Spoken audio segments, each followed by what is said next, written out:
Sono stato contattato dall'Ordine dei Rosacroce. Mi hanno riferito che una delle 12 manifestazioni è stata accertata in Corea. 한국에서 악령이 발견됐다는 두 사제의 대화.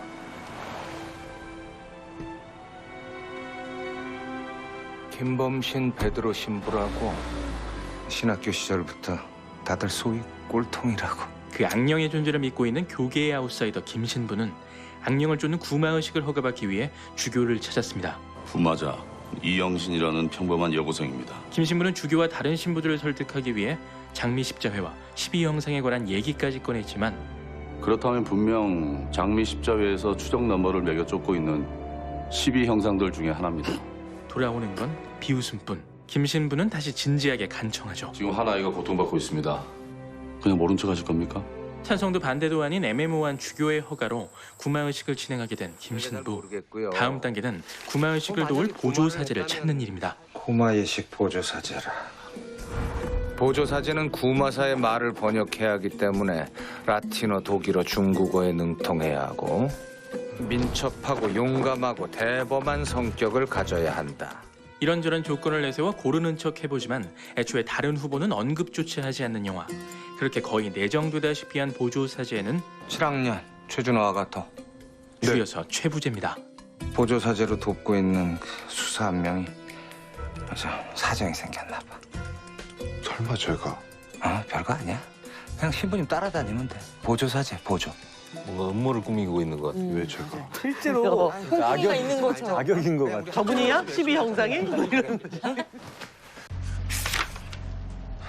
학장 신부의 제안을 덜컥 받은 최부재. 그는 김 신부가 부마자로 간주하고 있는 영신에 대한 자료를 훑어보다가 녹음 테이프에서 김 신부와 영신의 대화를 듣게 되는데 영신아, 가려워? 신부님이 저 만지셨잖아요. 전에도 그러셨으면서. 이게 무슨 소리죠? 과연 진실은 무엇일까? 내용을 좀 더 들어봐야겠습니다. 그런데 이번엔 다른 목소리가 들립니다. 무슨 뜻인지 해석해봤더니 도망가야 해. 몇 달 전 악령을 쫓기 위해 한국을 찾았던 장미 십자의 사제들. 여기서 그 의식을 했던 거예요, 그죠? 이들은 구마의식을 통해 돼지 안에 가둔 악령을 서둘러 옮기다가 그만 교통사고를 내고 그대로 달아났는데 그 차에 치였던 소녀가 바로 영신이었던 거죠. 그날 이후 영신에게서 이상 증세가 나타났던 겁니다.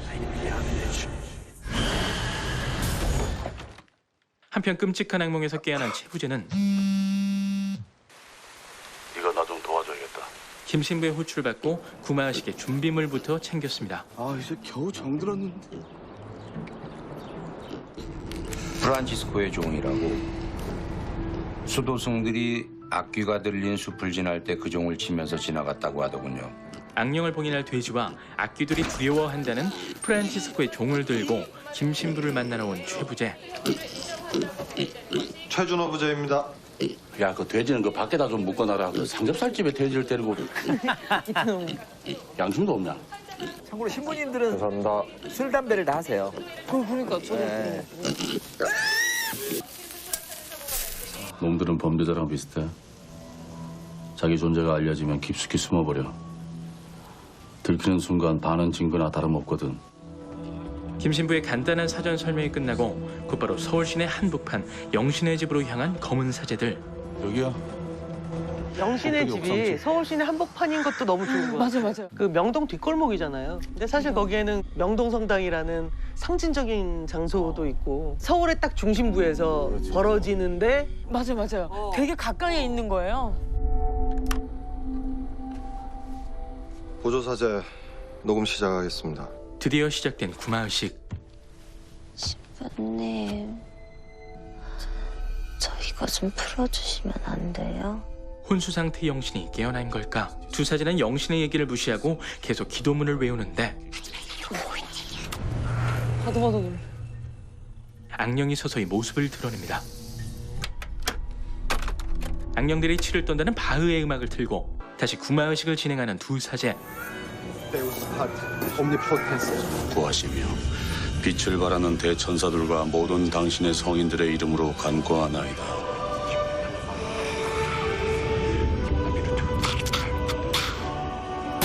반복된 기도 끝에 다시 모습을 드러낸 악령. 그런데 이번엔 다른 목소리로 다른 언어를 구사합니다. 너희들이 지키고 있는 가장 큰 놈은 누구냐? 웬마이어는 프로테제스. 你们这些毛雷，这不能听到热心的声音。 또다시 바뀐 목소리와 언어. 네가 내 말을 좀 짰잖아. 악령의 숫자가 하나가 아니라는 얘기죠. 몇 놈이나 나왔어? 언어로 4가지 나왔습니다. 사령들 다 나왔다.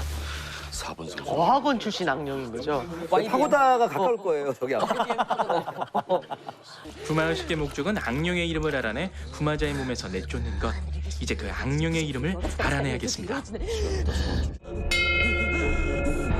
그러니까 천주교 베이스 영화가 한국에서 있다. 이건 사실은 그러니까요. 좀비 영화의 첫 한국 영화 좀 비슷한 시도였던 것 같아요. 성부와 성자와 성령의 이름으로 명한다. 왜 여기에 온 것이냐?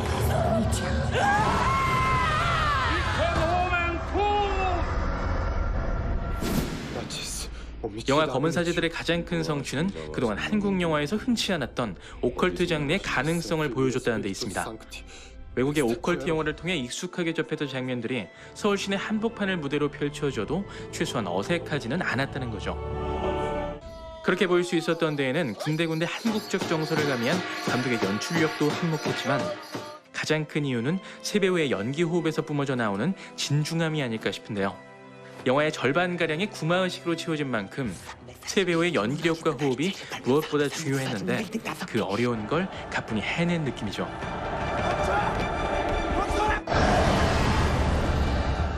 가능하다면 시리즈물로 제작돼도 좋을 것 같은 영화 검은 사제들이었습니다. 네, 검은 사제들 우리 장재현 감독님께서 장재현 감독님. 데뷔를 하신 작품입니다. 근데 544만 분이 보셨고요. 전우치 이후에 또 만났습니다. 김윤석, 강동원 두 배우가 열연을 해줬어요.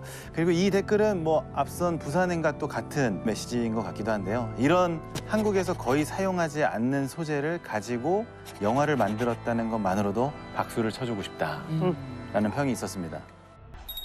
뭔가 몰입해서 봐서 러닝 타임이 생각보다 되게 짧다라고 생각해요. 맞았어요. 아 진짜 시간이 훅 갔어요. 네. 몰입도가. 그리고 우리나라에서 시도되는 오컬트 영화 중에서 가장 많은 사랑을 받은 550만 명이 보셨고요. 그러니까 우리나라 신부님들이 영화에 이렇게 리드하는 거는 별로 이렇게 못 본 것 같아요. 그러니까 보통 뭐 이런 영화는 이거 서양 얘기잖아. 맞아. 이게 오맨 뭐. 그렇죠. 아마 종신 씨하고 저의 나이 또래 사람들은 오맨. 오맨과 엑소시스트는 우리의 어린 시절을 잠식했던 진정한 악령이에요. 네. 그러니까 이를테면 오컬트물이 악마의 씨, 뭐 엑소시스트, 뭐 오맨, 뭐 되게 많아요. 오컬트 무비란 초자연적인 사건이나 악령, 악마 등을 주 소재로 다룬 영화를 말하는데 매니아층이 형성이 돼 있고. 그렇죠. 그 검은 사제들은 제가 보기엔 크게 두 가지 중에 하나가 있는 것 같아요. 하나 이쪽에는 뭐냐면 엑소시스트예요. 그러니까 아주 전형적이죠. 두 명의 신부. 네. 나이 든 신부와 젊은 신부가 있고 그다음에 지금 악령 때문에 고생하고 있는 소녀가 있죠. 그렇죠. 또 하나는 그 한국에서 엄청나게 인기를 끌었던 테마록이라는 소설이 있다고 생각을 해요. 테마. 그렇죠. 네, 대부분 테마록을 영화하거나 테마록의 영향을 받을 땐 그 신비로운 것을 영상으로 만드는 거에 집중을 해서 사실은 실패를 했다면 그런데 감독은 테마록에서 어떤 이야기 또는 소재의 어떤 영향을 받은 거예요. 한국의 전통적인 그 토속신앙, 무당이라든가 그 귀신을 쫓는 박신부가 있고 그다음에 천재 미소년 무당이 있잖아요. 맞아요. 그래서 이제 둘이 힘을 합쳐서 사건을 해결해가는 얘기인데 그것이 들어오고 이를테면 장미 십자회 같은 건 실제로 존재하지 않는데 되게 테마록에도 이제 그런 교황청 내에 악령을 그 심판하는 어떤 비밀 결사 단체가 있다 이런 것들을 가져오는 거죠. 그런 설정이 있어줘야 예, 또 영화가 그럼요. 스토리가 전개가 돼요. 그리고 이를테면 바흐의 음악 그 눈들하고 부르는 소리 있어는 사실은 테마록의 첫 번째 권에 아예 하나의 챕터로 돼 있는 소제목이에요. 네, 어떤 남자가 아침에 그 음악을 들으면서 눈이 떠 항상. 근데 뭐가 안 좋은 거야. 매번 무서운 꿈을 꾸는 거야. 뭐 이러는 챕터가 하나 있거든요. 근데 그것들을 가져옴으로 인해서 그 관객들에게 저것은 내가 처음 보는 한국의 엑소시스트인데 익숙한데 되게 땅에 척 붙이고 있는데 그러니까 빨리 영화에 몰입하게 만드는. 그렇죠. 예. 그런 힘이 있는 거고 감독님께서도 오컬트 영화 좀 좋아하세요? 좀비 좋아하시니까 또. 좀비 악마 이런 거. 저는 오컬트라고 하는 거를 처음 접한 게 오맨의 소설판을 처음 접했어요. 오맨 소설판. 초등학교 때. 근데 이제 표지에 보면은 그 오맨 영화 장면이 이렇게 흐리게 이렇게 인쇄가 되어 있는 거예요. 양복 입은 꼬마. 네. 워낙 어릴 때 이제 그 책을 보다 보니까 이게 실제인 줄 알았어요. 이게 소설이 아니라 르뽀 같은 건지. 르뽀라고 생각한 거예요. 아, 이런 일이 실제로 있다니. 그래서 사실 별로 좋아하진 않아요. 준비만. 아 그래서 그때부터 빠져들기 시작했어요라는 대답을 저는 생각했었는데 그래서 별걸 좋아. 그리고 좀 오컬트 영화는 너무 무서워요. 너무 무섭고 좀비하고는 아까도 얘기했듯이 되게 다른 것 같아요. 좀비는 아기가 없는데 얘는 아기밖에 없죠. 이건 이건 아기라는 게 있는 거잖아요. 소희 씨는요, 오컬트 영화. 이런 류의 영화. 저도 사실 무서워해가지고 잘 못 보는데 이번에 한국 영화에서 이렇게 다뤘다고 해서 관심을 갖고 전 극장 가서 봤어요. 그리고 강동원 선배님이 나오니까 좀 덜 무서워지며 강동원 네. 컷으로 바뀔 때 한숨 쉬는. 강동원을 더 좋아하세요? 네, 아니야. 공유 강동원. 방금 되게 박슬기 씨 같았어요. 저희 촬영할 때 옆 스튜디오에서 강동원 씨가 그 뭐죠? 검사회전. 검사회전. 검사회전 할 때. 네, 그 놀러 오셨는데 막 또 그때도 술렁술렁하더라고요. 그쪽 스태프분들은 공유 선배님 보러 오고 술렁술렁. 저희 스태프분들은 너무 훈훈한. 우리 여기는 아무도 안 오더라고요. 어디요? 여기 밑에 아는 형님도 아무도 안 가고. 아 여기는 여기 그런 존재가 없다고요. TV로 보는 게 당연하죠. 예. 저희 올라오자 노인정인데요. 한혜주 선생님 얘기 나오고. 그동안 국내에서 별다른 성과를 거두지 못했던 이 오컬트 장르. 장재영 감독께서 그 중에서도 구마의식 이런 소재를 선택한 이유가 뭘까요? 일단은 되게 낯설기 때문에 재밌는 게 있죠. 왜냐하면 카톨릭의 구마의식 실제로 있습니다. 그 교황청에서 승인을 한 구마의식이 있어요. 2014년에 네. 로마 교황청 프란체스코 교황께서 구마의식을 공식으로 인정을 했다고 합니다. 최초로. 인정했습니다. 현재 국제퇴마사협회에는 30개국에서 사제 250명이 가입돼 있는데요. 사실 기독교도 있어요. 기독교도 목사님이 귀신 쫓는다고. 근데 뭔가 이게 되게 그로테스크하기도 되게 오래된 하고 기법들도 있고. 그리고 되게 세련돼 보이고 이를테면 청담동에 있는 로마네스크 양식의 건물 같은 느낌이 있는 거야. 뜬금없이. 그러니까 사실은 되게 이상한데 한번 들어가 보고는 싶은 그런 힘이 있는 거고. 그리고 또 가톨릭 관계자와 무속인들을 만나서 자료 수집을 하셨다고 하네요, 감독님께서. 실제 존재하는 엑소시즘을 다룬 원서죠. 로만 예식서를 직접 읽으면서 사실을 바탕으로 영화적 상상력을 더해서 이 영화를 만들게 됐다고 합니다. 그 실제로 장재영 감독이 12번째 보조사제라는 단편을 만들었었습니다. 그러니까 악령과 싸우는 신부 이런 것에 되게 관심이 많았던 감독인 거죠. 근데 또 정작 본인은 기독교인이시래요. 그래서 이 영화를 만들기 위해서 뭔가 카톨릭에 대해 취재도 굉장히 열심히 하시고. 잠입 취재, 3년 신자 생활을 한 거지. 최근에는 이 절에 대한 영화를 또 하고 계신다고. 사바라고 마치 검은 사제들의 강동원 씨가 나오셨던 것처럼 비주얼의 원탑이신 또 이정재 씨가 목사님으로 나오신다고. 그러니까 종교들은 다. 네. 그러니까요. 종교 영화를. 여성 감독님도 한국적인 좀비를 구현해내기 위해서 노력을 많이 하셨듯이 검은 사제들은 장재영 감독이 해외 오컬트 무비와 다르게 한국화하는 작업을 굉장히 많이 하셨대요. 저는 무속인 나오는 장면도 되게 좋았고요. 그래서 정화담 배우가 돼지 그거 하고 하는데 그 뒤에 이렇게 마이크 이렇게 하시고 하시잖아요. 그런 게 되게 좋았어요. 그런 것들이 한국적이고 되게 익숙하기도 하고 리얼하다, 되게 진짜 있을 법하다라는 느낌들을 되게 줬던 게 아닌가. 저는 그게 되게 인상 깊었어요. 저는 그 장면 있잖아요. 저는 살짝 지나갔는데 키 작은 무속인 여자분이 강동원 씨를 딱 바라보는데 힐끗 쳐다보면서 이렇게 갔는데 약간 뭔가 암시하는 듯한 느낌을 딱 준다라는 느낌을 받았어요. 그 장면이 바로 감독이 가장 좋아하는 장면이라고 하고. 정말. 역시. 그게 딱 보이더라고요. 이렇게 약간 인정하는 듯한, 이 사람 보통 아니다. 그렇죠. 그러니까 뭐냐면 이게 어떤 그 환자가 지금 응급실에 있어. 근데 지금 심장 전문의랑 신경외과 전문의랑 둘이 이렇게 지나가면서 심장 잘 고치는데? 너 수술 잘 안 되면 뭐 이러면서 가는 느낌이 그런 게 되게 웃긴 것 같아요. 아, 이게 무당을 그만두고 나갔다가 다시 돌아온 새끼 무당과의 만남은 최부재가 다시 돌아올 것을 암시하는 장면. 아하. 아, 그래요. 그런 장면이었구나. 아, 저는 뭐 김윤석 씨와 강동원 씨의 조합을 보면서 버디 무비에 나오는 듯한 꿀조합이 아닌가 하는 생각이 들었거든요. 둘이 같이 있을 때 좀 안심되지 않아요? 네. 그런 거 있어. 뭔가 뭐라도 하겠지 약간 이런. 근데 사실 버디무비라고 할 수는 없고 왜냐하면 둘은 같이 나오긴 하지만 둘이 뭔가 어떤 무언가를 교류하며 진행하는 것이 아니라 사실은 역할이 되게 명백하기 때문에 이를테면 사제와 부제. 원래 엑소시스트가 뜻이 무당 아니에요? 맞아. 그래서 엑소시즘이 귀신을 쫓는 그 의식이잖아요. 그러니까 사실은 무당인 거고 검은 사제들임에도 불구하고 그 뭐랄까요? 우리나라의 전통적인 그 귀신을 쫓는 강신굿의 영향권을 훨씬 더 많이 받은 거죠. 네. 그 무당에는 두 종류가 있어요. 네. 배워서 하는 세습 무당과 예. 신내림한 강신 무당 두 종류가 있는 거죠. 네, 김윤석 씨는 세습무당에 해당되고요. 강동원 씨가 강신무당 해당된다고 합니다. 그 강동원 씨가 문제인 거죠. 그러니까 악령 입장에서 앞에 강동원이 있는데 신과 함께 이 세상에 가고 싶겠냐고 얘가. 거기 가봤자 뭐 딱히 좋은 것도 없고 너무 잘생겨서 강동원 배우가 강동원 속으로 되게 들어가고 싶었을 거예요. 아 진짜.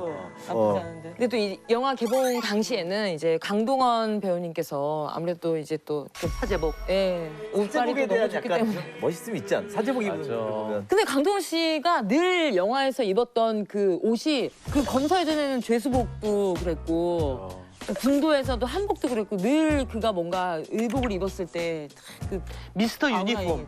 미스터 유니폼. 미스터 유니폼. 상 유니폼. SNS에 이런 말이 있었대. 강동원 품에 안겨 있는 돼지의 귀가 되고 싶다. 이 정도로. 우리 여성분들의 이 강동원 씨에 대한 어떤 판타지는 대단한 것 같아요. 그렇죠. 그리고 뭐 아가토라는 사실은 그 세례명이 흔치 않아요. 저도 처음 들었거든요. 이 영화 보면서. 세례명이 뭐야? 아가토입니다. 누가 준 거야? 제가 골랐어요. 남들 다 아는 거 싫어서. 그 안에서도 많이 안 쓰는 세례명이라는 얘기가 나왔어요. 그러니까 이 영화 이후에 아가토라고 세례명 하겠다는 사람이 그렇게 많이 늘어났다고. 그리고 박소담 씨 얘기를 이 영화 이후에 엄청 많이 나왔던 것 같아요. 자, 어떤 댓글 보니까 김윤석, 강동원 보러 갔다가 박소담 연기에 놀랐다. 이 영화를 하면서 레퍼런스를 하나도 안 봤대요. 일부러 따라할까 봐. 그래서 시나리오 읽고 상상력으로. 잘한 것 같아. 대단하다. 이렇게 배우들이 한 번씩 나와요. 소희 씨도 나오고 이렇게 계속 이렇게 좀 세대 교체들이 한 명씩 나오면서. 한국 영화의 가장 큰 자산은 배우들이라고 생각해요. 사실은. 그러니까 박소담 배우는 진짜 이 영화가 있고 박소담 배우가 또 주연을 했던 경성학교까지 감독이 가장 좋아하는 신인 배우라고 생각을 해요. 당시로 따지면. 그러니까 이 영화에서 사실은 누워만 있는 거잖아요. 어떻게 보면. 그리고 상당 부분은 분장에 의존할 수밖에 없는데도 되게 그 순간순간에 영화 안에 그냥 확 녹아 있고 그리고 사실은 말이 안 되는 감정이잖아. 귀신 들렸다 안 들렸다 깼다. 개연성을 가지고 연기하기가 너무 힘든데 그거를 되게 잘 해낸 것 같다고 생각해요. 진짜. 그럼 그 목소리들도 다 박소담 씨가 썩어가는 배도 같은 네 팔을 Rascogitas obscurta. 스첼리오바의 산시제다 쇼. Nos fuimos hacia Mecca-TV. 중국어, 독일어, 라틴어 모두 이걸 다 직접. 그랬죠. 알고 보니 박수담 씨가 능력자였네요. 이걸 다 직접. 사실은 박소담 씨는 스태프들이 다 있는 경기도 광주의 촬영장 분장실에서 머리를 싹 또 밀고. 여배우들 머리 밀 때 머리 안 밀어봤죠? 네, 저도. 지금 밀라 그러는 줄 알고 깜짝 놀랐어요. 아니요. 이게 되게 쉽지 않은 거인데 캐릭터를 위해서 정말 한 거가 정말 대단하고 너무너무 대단한 연기를 펼쳐주셔가지고 저도 모르게 아예 집중해가지고 보게 됐어요. 바로 여기 가짜들인 것이지요. 종교문제연구소에서 사이비 종교의 비리를 찾아내고 연구하는 박 목사. 저 사진 다 연출을 하신 거잖아요. 너무 리얼해요. 진짜 실제 사진들 같아. 신흥 종교의 비리를 지적하고 있지만 입담이 좋은 그 역시 진지한 구석이라고는 찾아볼 수 없습니다.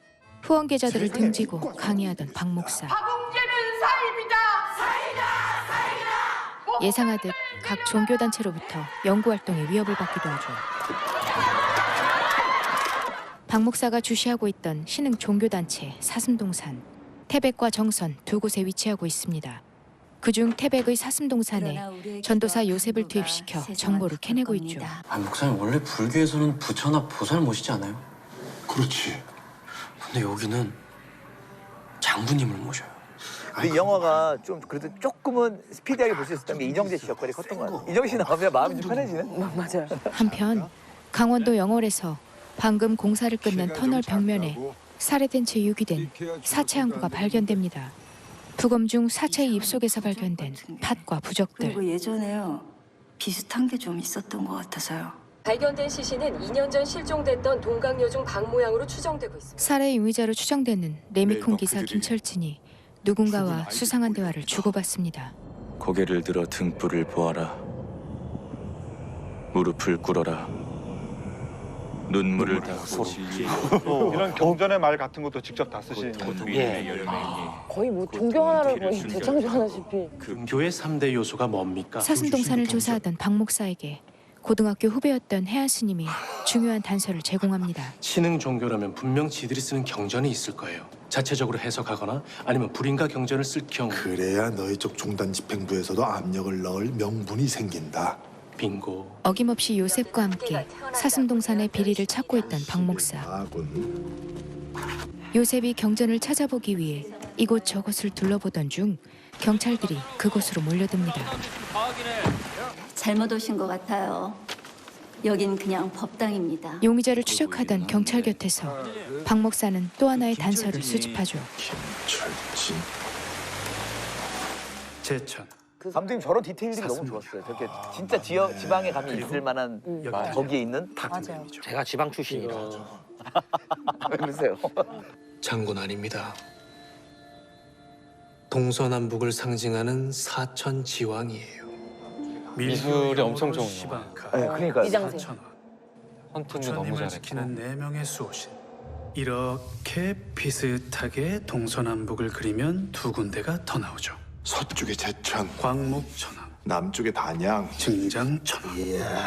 그날 밤 요셉이 가져온 열쇠를 이용해 사슴동산의 경전을 찾기 위해 들어간 법당 내부. 손에는 비파를 들고 있는 이 푸른 얼굴의 신. 동쪽을 지키는 지국천왕입니다. 그리고 정선의 다문천왕. 원래 인도에 존재하던 악귀들이었는데 부처님을 만나 불법에 귀의해요. 그래서 악귀를 잡는 신이 됩니다. 저런 그림들은 어떻게 많이 자료를 좀 찾아서 이제 좀 새로 재창조해낸. 지금 다 디테일들이 대박이다. 네. 몰랐어요. 벽면에서 누군가의 은신처로 보이는 방을 찾아낸 박 목사는 그들의 경전을 습득합니다. 불을 켜자 온 벽면에 그려져 있는 사천왕의 벽화들. 이 장면이 저는 최고로 멋있었어요. 종교 예술이 가진 그 위압을 갖다가 한눈에 보여주는 거. 그러니까 우리가 대체로 지금은 종교 예술을 박물관에서 보기 때문에 원래 이게 어떤 효과를 내는지를 잘 못 느끼는데 이 장면에서 확 느낀 거죠. 그들이 가져온 경전에는 무언가를 지시하는 여기 듯한 생전 처음 문구가 보는 들어있었죠. 경문이 있다는 거예요. 등불을 지키는 짐승아, 뱀을 밟을 별들아. 눈물을 닦고 떨리는 몸을 덮지 말고 소녀의 몸에 움튼 뱀을 잡으라. 그 뱀들의 눈은 아름답고 뱀의 혀는 달콤할 것이니. 맞네. 사천왕 맞네. 동광교 교주 김재석 만나고 싶다. 박 목사는 사슴동산의 경전을 집필한 동방교 교주 풍사 김재석을 파헤치기 시작합니다. 과거 큰 종교 활동을 벌이던 김재석. 1899년생이니까 지금 116살입니다. 열반하셨겠네요. 신문 기사에서 발견한 또 다른 단서. 며칠 전 자택 옥상에서 목을 매 자살한 살해 용의자 김철진. 지난번 경찰로부터 김철진의 이름을 기동량했던 박 목사는 그가 김재석이 후원하던 소년원 출신이라는 걸 알아내고 그와 사슴동산의 관계를 조사하기 위해 그곳으로 향합니다. 그때의 김풍사님께서는 여기 4명의 소년수들을 극진히 후원하셨습니다. 부친살의 소년수 넷이요. 4명의 소년수와 김재석. 빛날 광의 강주자. 경전엔 소년들이 태어난 각 지역을 뜻하는 한문들이 쓰여 있고 이들은 사슴동산이 키우던 악신 사천왕을 뜻하는 인물들이었습니다. 머리에 두광이 있지. 두광. 그중 며칠 전 태백에서 자살한 김철진도 포함됐죠. 김철진도 죽었으니 태백 지구 천왕에도 이렇게 두감이. 그럼 이제 그들 중 얘 하나만 유일하게 살아있는 제천의 광목천왕 정나은을 찾아야 했습니다. 그 시각 정나은이 쫓고 있는 소녀 금호와 아, 이거 너무 기괴했어. 엄마 뱃속에 숨어있다가 나보다 10분 먼저 나온 그것은 내 다리를 파먹고 살고 있었다. 때문에 한쪽 다리에 장애를 안고 살아가야 했던 금호. 그녀의 부모는 그것이 태어난 충격에서인지 금화가 커가는 모습을 지켜보지 못하고 일찍 세상을 떠납니다. 곧 죽을 거라 예상했던 그것과 함께 조부모는 금화를 지키기 위해 이사를 번복하며 숨어 살아야 했습니다.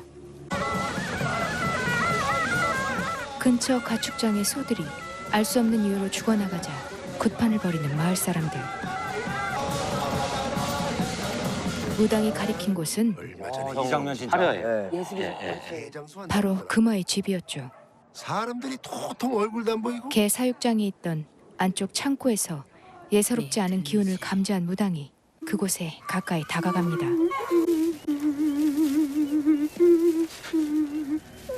인사 왔어요.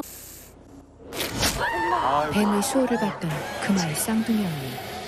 그것의 존재는 태어남과 동시에 악의 기운을 내뿜는 존재였습니다. 모아자라. 금화를 해치기 위해 팥과 부적을 들고 찾아온 정나한. 창고에 있는 그것에게는 영적인 무언가가 있는 듯하죠. 마가로니가. 쌍둥이 동생 금화가 위험에 처하자 새들을 불러 모으듯 이상한 소리를 냅니다.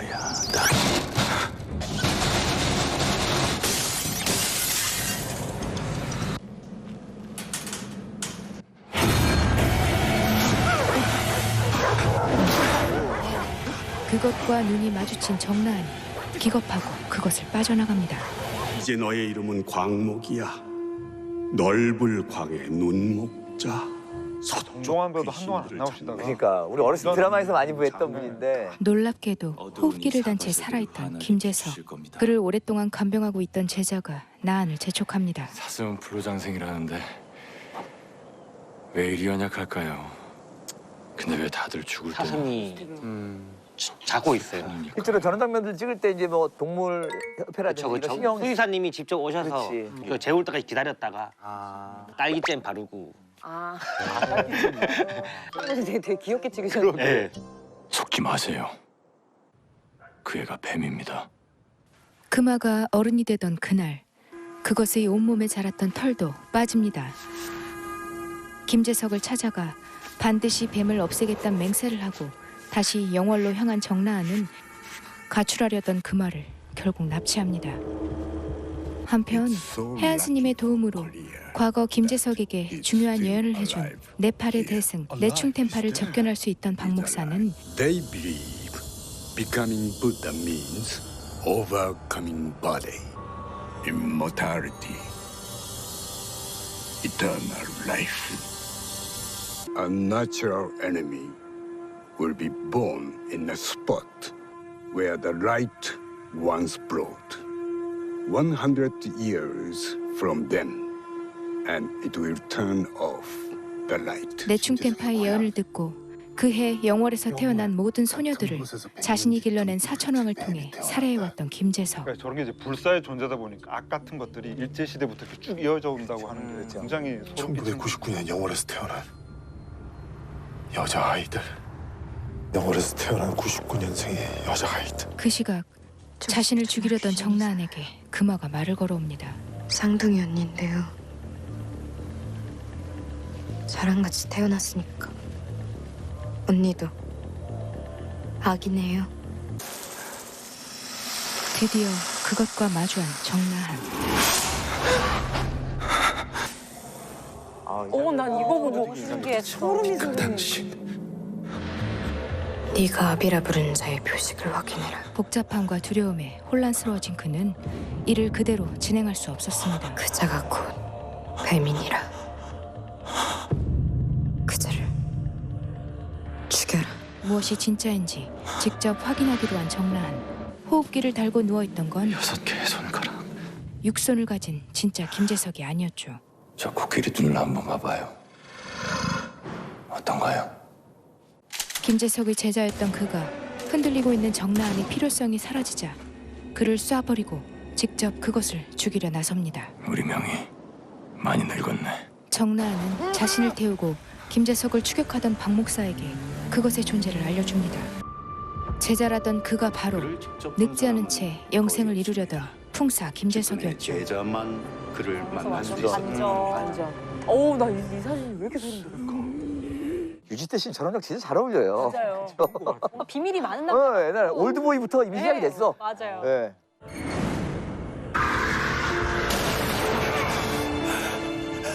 결국 자신의 수호신이었던 광목, 정나은이 손에 의해 실제 미륵일지도 모를 그것의 지시대로 영생을 염원하던 김재석은 나약한 사슴처럼 죽음을 맞이합니다. 동시에 금화의 쌍둥이 언닌 그것도 죽어버리죠. 종종 신의 존재에 대해 회의감을 드러낸 박 목사는 다시 한번 신에게 질문합니다. 어디 계시나이까? 우리를 잊으셨나이까? 종교 속의 숨은 이야기들과 그것을 따르는 사람들의 엇갈린 믿음을 다양한 의미로 해석할 수 있는 오컬트 영화 사바하였습니다. 우리 감독님. 아니 저 뭐야? 오컬트다. 오컬트다. 오컬트다. 방구석의 목발 처음이야. 네, 안녕하세요. 성수성 CP3 장재현입니다. 장재현 감독님. 와. 장재현 감독님 한국을 대표하는 오컬트 장르 감독이라고 할 수가 있겠는데요. 님께서는 오컬트 영화만 딱 그 장르만 고집하시는 이유가 있으실까요? 블루오션이죠. 금세시장. 역시 확실하면 역시 상업적이시네. 아니, 그렇게도 생각을 하기도 했었고 제가 워낙 되게 밝아요 생각보다. 그러신 것 같아요. 많이 밝으세요. 되게 많이 가볍고 그래서 오히려 좀 반대쪽에 있는 약간 어둠의 세계가 호기심이 좀 많이 가는 것 같아요. 근데 감독님 영화를 보면 종교들이 여러 개가 좀 섞여 있더라고요. 뭐 실제로 본인의 종교는 뭐예요? 예, 저는 기독교 집사님이에요. 집사. 너무 높이시는 거 아니에요? 그냥 집사라고 하시면. 본인은 집사람. 근데 지금 우리 한참 대화 나누다 보니까 잠깐만요. 여기 누가 지금 앉아 있는 건가요? 의자 하나. 아까 계셨는데 모르셨어요? 이 자리에 나오실 분은 아이디가 잡식성. 자, 어떤 분이 나오실지. 편식이 없으신 분? 자, 들어오세요. 안녕하세요. 네, 안녕하세요. 잡식성 아이디 조승현입니다. 잡식성이라는 건 쓸데없는 지식을 좋아해서 잡식이기도 하고 또 뭐 영화라든지 뭐 책 같은 거 장르를 가리지 않고 다 먹는다 그런 의미에서 이제 잡식성. 네, 앉아주시죠. 네. 사바하와 유전 또 어떻게 보셨는지 궁금해요, 작가님. 저는 약간 다빈치 코드 같은 영화 그렇죠.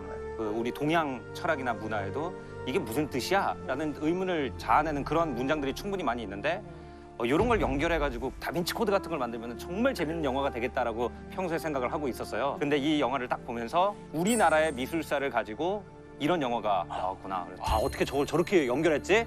저도 사바를 보고 너무 감탄을 많이 해서 사바요? 사바랑 자꾸 골라 나오나요?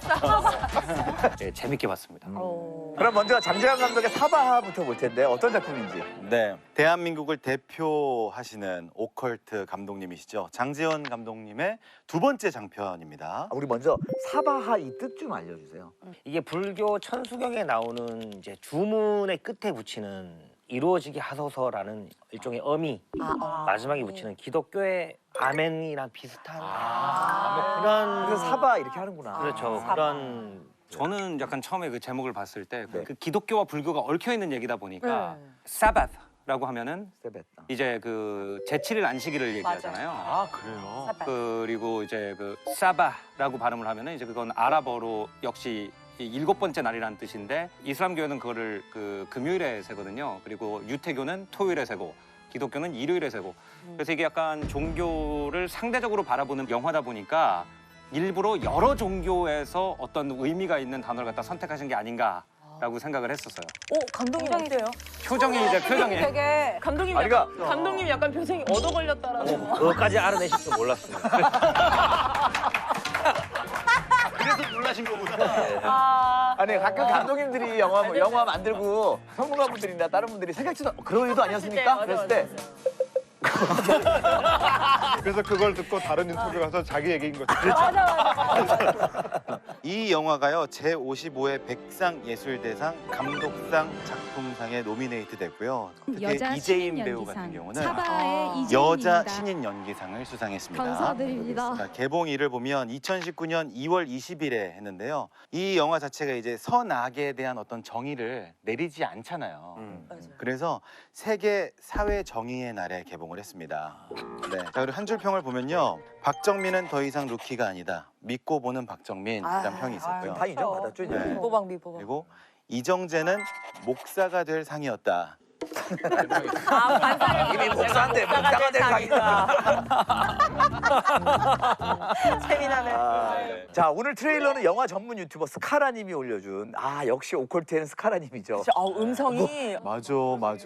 사실은 저도 이제 방송을 많이 해봤는데 방송에서 종교를 다룰 때 진짜 조심스럽죠. 민감해져요. 맞아요. 이게 종교 문제는 그렇죠. 객관적으로 그분들을 맞다 틀리다를 얘기하기 얘기할 너무 수가 어렵기 없지. 때문에 맞아요. 특히 영화를 하실 때도 굉장히 좀 민감하실 것 같기도 하다는 생각이 들어요. 특히 검문사제들도 그렇고 사바를 준비하면서 읽었던 책들, 그다음 저한테 도움을 주신 종교인들 분들부터 교수님들까지 이 모든 해주신 거를 제가 오락적으로만 사용하지 말아야 된다는 사명감이 생겨요. 최대한 그분들이 말씀하는 진정성을 좀 담으려고 많이 노력을 좀 많이 꽤 했었던 것 같아요. 자, 이 영화를 보면 불교에서 말하는 사천왕에 대한 얘기가 나오는데 동서남북을 상징하는 사천지왕이에요. 밀교 용어로 시방카, 사천왕. 부처님을 지키는 4명의 수호신. 지금까지 사천왕을 모티브로 했던 영화는 못 본 것 같아요. 좀 생소했어요. 그렇죠. 인도 경전에 나오는 그 이제 신들인데 이게 원래는 지방에서 되게 나쁜 일을 하는 그런 악신들이었는데 부처님이 귀화시켜서 제석천이라는 부처를 지키는 일종의 수호신들이에요.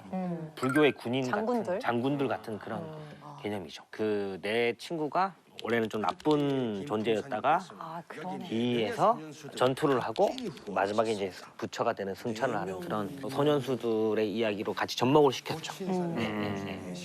많은 뭐 종교 역사가들은 뭐라고 얘기를 하냐면 힌두교가 들어오기 전에 인도 사람들이 신으로 모시던 애들이라는 거예요. 지방신.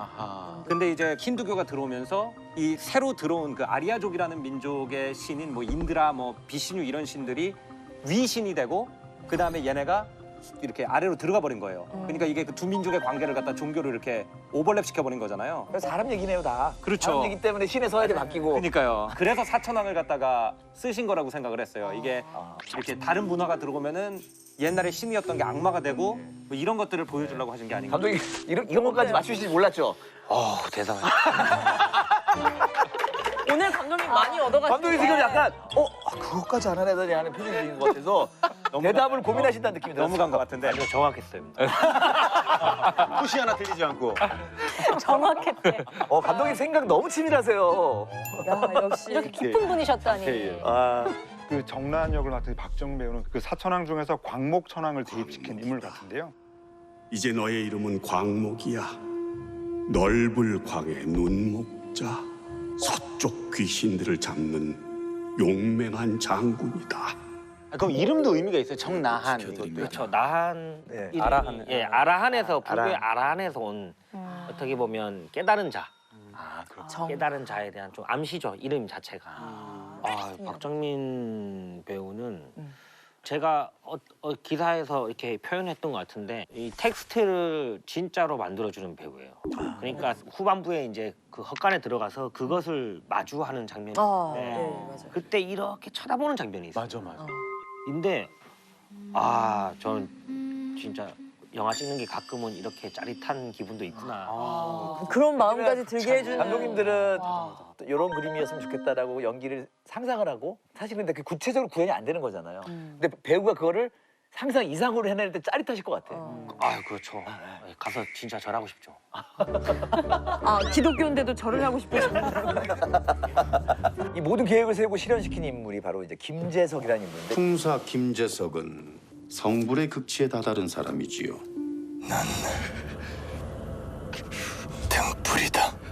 네, 실제 모델이 뭐 있으셨어요? 외모는 확실히 모델이 있죠. 예, 외모는 옴질리교의 교주랑 좀 비슷하다 그러는데 저는 막 특별히 의도하진 않았던 것 같아요. 아, 의도가 아니었어요? 예, 예. 아, 그러셨구나. 김재석이랑 되게 상상 속에 가공된 캐릭터긴 해요. 예. 그럼 미륵이 된 거죠, 김재석? 박 목사가 얘기하죠. 하지만 난 시간을 이겼다. 난 앞으로 세상을 위해서 할 것들이 많다. 난 살아야 한다. 용이 뱀됐네. 예, 보통 부처는 죽은 다음에 돼요. 불교에서 얘기하는 거는 성불 하셨다 이렇게. 예, 보통 죽은 다음에 하는데 죽기 직전이겠죠. 예, 어떻게 보면 문턱까지 가서 수행의 이 징검다리를 걷다가 마지막에 삐끗 한 게 저는 그게 인생사이기도 한 것 같기도 해요. 그리고 이 세상에 많은 종교를 만드신 굉장히 위대하신 분들 처음엔 항상 좋은 의미에서 시작을 하지만 변질될 때가 매너리즘에 아니면 시간이 지나서 욕망과 집착이 생기든지 이 김재상 캐릭터가 그걸 딱 대변하고 있다고 생각을 해요. 영화 보다가 유지태 왜 나왔지? 최대 반전이. 죽지 마세요. 진짜. 아무도 모르는 배우를 썼으면 좀 더 반전 효과가 더 컸을 수도 있는데 오히려 이 배우의 아우라를 빌려서 이 늙지 않는 거에 대한 설득하는 게 더 그걸 더 선택했던 것 같아요. 그래서 이 배우의 저 사람이라면 정말 120살 정도의 그런 사람이지 않을까. 실제로 보시면 190에 등치가 엄청 크신 그러니까. 어깨도 엄청 넓고. 건강하시거든요. 그런 분과 저희 헛간에 있는 불완전하게 태어난 그거와의 어떻게 보면 대결이잖아요. 그러네요. 그렇게 좀 대비를 많이 주고 싶었던 거. 그것도 약간 다윗과 골리앗 같은. 예, 그렇죠. 어찌 보면 그런. 도대체 뭡니까 당신? 나는 너희들이 피 흘릴 때 같이 울고 있는 자다. 장재 감독님은 그것이란 걸 어떤 존재로 표현하고 싶으셨어요? 많은 분들이 뭐 미륵이다, 뭐 부처다, 뭐 악이다, 뭐 이렇게 표현을 해주시는데 그거보다는 영화에 표현된 그대로인 것 같아. 김재석의 천적. 얘를 잡기 위해서 태어난 그냥 천적인 거죠. 영화에서 보면은 그것과 김재석 둘 다 육손이에요. 젓가락이 네. 6개인데 그걸 표현한 특별한 이유가 또 있을까요? 뭐 사실 숫자 6을 막 큰 의미를 부여하지는 않았는데 뭔가 두 명이 특별했으면 좋겠고 그리고 두 명이 같은 뭔가를 가지고 있었으면 좋겠어요. 근데 그게 너무 독특하면 약간 뭐 길레르모 델 토르 감독 영화처럼 뭐 눈이 한 개 있다던가 그런 누가 봐도 알지, 누가 봐도. 뭐 손이 여러 개 있다던가 이거는 약간 제가 좋아하는 장르를 약간 벗어나는 과한 거. 근데 가지증은 실전 존재하잖아요. 저는 어릴 때 많이 봤어요. 제 친구들 많이 있었어요. 많이요, 심지어? 네, 한 번 한두 명씩 이렇게 있었어요. 수술을 많이 하죠. 근데 그 영화 그 비극의 시작점이라고 할 수 있는 그 1999년. 예. 1999년 영월에서 태어난 여자가 있다. 81년. 그 당시 뭐 정말로 이런 얘기가 되게 많았고 666 얘기를 되게 많이 했었잖아요. 그래서 저는 1999년과 6 이렇게 좀 숫자로 연결된다고 생각해요. 그 거꾸로 하면 다 666이네요, 진짜. 그러네. 그 오컬트 본능은 이렇게 뭔가 연결을 지으려고 하는 거니까 네. 저는 뭐 99년이기 때문에 9 곱하기 9 해가지고 81명인가 뭐 이런 생각도 했었거든요. 81. 거의 이 정도 되면 그 거의 사바를 이해하는 모임으로 해가지고 하루 종일 얘기할 수 있을 것 같아요. 저도 많이 배워갑니다. 이거는 의도한 게 아니죠. 드디어. 이 영화를 준비하면서 꼭 지키고 싶었던 게 정확한 선과 악을 나누지 말자였어요. 실제 인도에서 보면 힌두에서 굉장히 숭배받는 신들이 사람도 잡아먹어요. 그리고 자비를 베풀기도 하고. 근데 저는 그것이란 존재가 옆에 사람한테 해칠 수도 있다고 봐. 얘가 안 좋은 기운 때문에 아직까지도. 옆에 소들이 죽기도 하고. 그래, 맞아. 때려 죽었어요. 예, 근데 저는 그게 실제 인생사라고 생각해요. 세상을 바라보는. 이 영화 불교가 세상을 바라보는. 불쌍한 사슴을 사자가 와서 잡아먹는 게 사자가 나쁜 놈일까요? 아, 그래서 그럼 그것이 이제 신성한 존재인데 뱃속에 있을 때 동생을 이렇게 깨무는 것도 그것도 악이 아니다. 그거는 일종의 다 시스템에 만들어진 거, 자연의 섭리로 만들어진 것 같아요. 동생이 만약 깨끗하게 태어났어. 그러면 저 같으면 가출했을 것 같아요. 아, 그렇게. 그러면 나한테 왔을 때 연결을 못 해주잖아. 그러네. 예, 예. 그러면 초반에 그 무속인 아주머니가 이런지 몰랐어. 거기 왔을 때 뱀 이렇게 해가지고 쫓아낸 건 그 무속인이 뭔가 나쁜 감정을 하고 그 무속인이 나쁜 사람도 아니고 그냥- 오히려 그냥- 굉장히 영빨 좋은 사람이죠. 근데 왜 쫓아냈어요? 뱀 시켜. 왜냐하면 자기가 기다리는 사람이 아니니까. 넌 아니다. 이 사람은 16년 동안 나한만 기다리고 있어요. 광목을 기다렸던 거죠. 네, 광목을 기다리는 거죠. 이러네. 이유 없는 건 하나도 없네요. 그렇죠. 심지어 그것이 또 왜 그렇게 흉측하게 태어났냐. 그래 왜 털 씻는 왜냐하면 가족들한테 공포를 주지 못하면 가족들이 얘의 털을 깎고 예쁘게 키워서 출생신고를 하겠죠. 아 출생신고 출생신고를 하면 주민번호 사천왕이 그치, 그치. 사천왕이 와서 죽이잖아요. 그러니까 천적을 피하기 위한 서로의 그리고 왜 수인을 하냐 하면 부처여서 수인을 한다기보다는 나한이라는 사람한테 신적인 존재는 부처야. 만약 기독교인이 갔으면 다른 모습으로 기다렸겠지. 왜냐하면 나한이라는 애를 가장 짧은 시간 안에 설득하려면 얘가 속해 있는 종교적인 모습으로 나타나는 보여줘야 게 되니까. 가장 일종의 분장을 한 거네요. 그렇죠. 자기가 신랑을 맞이할 준비를 한 거죠. 네, 정확히 이거였나요? 그렇죠. 처음에 전범유린이라고 이렇게 하는 수인인데 이게 이제 지혜를 의미해요. 온 나을한테 이제 온 것은 야야. 정신 차리고 이제 네가 앞에 사람 누군지 봐라. 뭐 그런 의미에서 이제 두 번째가 이제 시무웨인이라고 하는 건데 이게 두려움을 없애라. 그래서 이제 대사가 두려워하지 말고 나에게 와라. 느끼지 못하는 연 마음을 열어라. 내가 너를 취하리라. 마지막이 이제 항마촉진이라고 이제 강력한 그것이 그를 죽여라고 할 때 항마촉진을 하죠. 부처님 석가모니가 이제 수련을 할 때 그를 유혹하는 나쁜 기운들이 와요.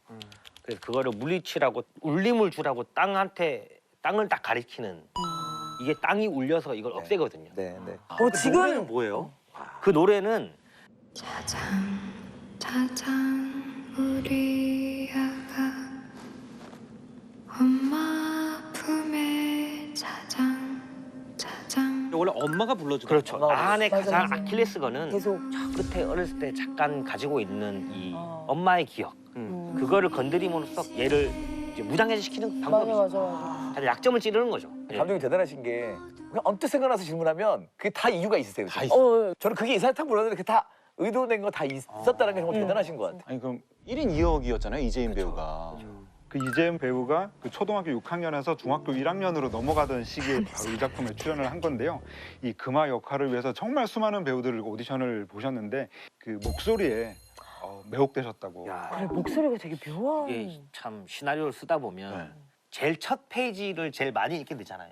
그렇죠. 수학 정석도 집합만 전문가가 되고 와닿는다. 맞아요. 엄청 많이. 성경도 창세기를 제일 많이 읽게 되잖아요. 가장 의욕적일 때잖아요. 그렇죠.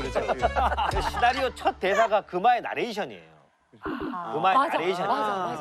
내가 태어나는 날에도 염소들이 미친 듯이 울어댔다. 매일. 그날 우리 집에 나와 같이 귀신이 태어났다. 그런데 딱 기다리던 그 목소리를 딱 듣자마자. 그리고 심지어 고향도 강원도에서 태어나서 아 그래요? 사투리도 약간 섞어서 하더라고요. 근데 그게 너무 저는 요즘 개신교와 카톨릭에서는 이런 종교 정화 사업에 굉장히 신경을 들으세요. 그렇게 기독교식 이분법으로는 진리를 찾기 어렵습니다. 원장스님. 자 그리고 사바에서는 기독교와 불교가 함께 등장합니다. 이 조합을 어떻게 생각하신 거예요? 사실은 가장 주류 종교 두 그렇죠. 가장 관객 수가 많을 것 같은. 역시 상업 감독님. 제가 생각했던 키워드는 동떨어진 시선이라는 건데요. 사실 자기가 자기 신념이나 자기 믿음은 동떨어진 눈으로 보기가 굉장히 어려워요. 그렇죠. 근데 이거는 여러 종교가 이렇게 교차됨으로써 내가 지금 옳고 그르다고 생각하는 걸 갖다가 남이 봤을 때 그 사람들은 나를 어떻게 볼까라는 생각을 하게 해주는 영화라고 저는 생각을 했습니다.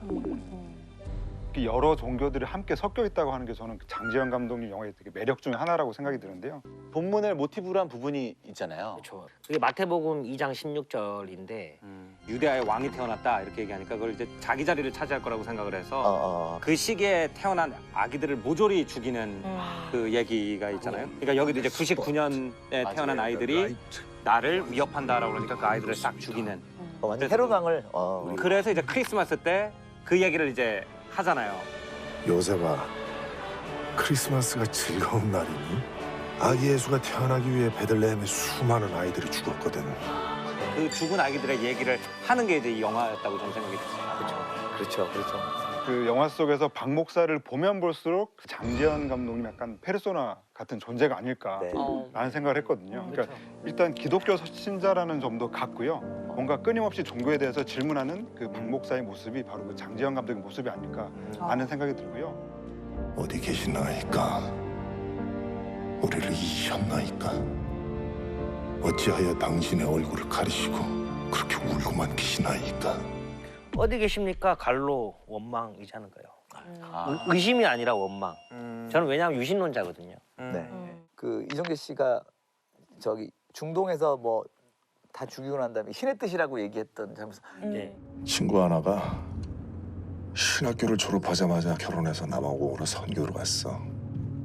근데 몇 년 있다가 그 친구 혼자 돌아왔더라고. 가족이 전부 총에 맞아 죽었거든.